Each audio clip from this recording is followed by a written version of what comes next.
से भाई आई दिन से अपन पांच छठी बहिन के की नीत नियम है छे कनी कई के सुनावे है सखी ये भाई ये दुख के कहानी ये कह रहे छे ये कौन काम करे छला सुन के लोग बता दिए भाई है ये भाई कौन काम रहे छे कथा अरे बेदारी देती है भाषण में की बात बेटा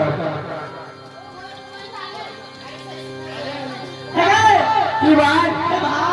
पिता दिन से अपने के इंद्रासन में इंद्री बाबा के दरबार में पांचों छठों सखी नाच गान करे छलो है बहार आवाज भाई कुछ बात के चुप्पी भ गए इंद्र भगवान ने पांचों छठों सखी के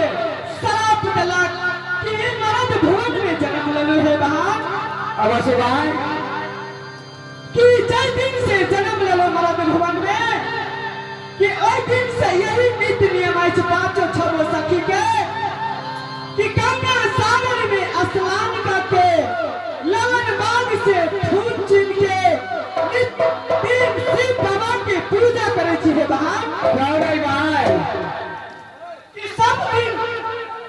सवेरे जाय छी है सखी कि आज बहुत लेट भ गेल है बहार आवाज भाई कि जल्दी से चलो शिव बाबा के पूजा चलो भाई ये जल्दी है बाबा किसी बाबा की ये सुबह 8 बजे 5:30 सखी ये नींद में पूजा कर चलो भाई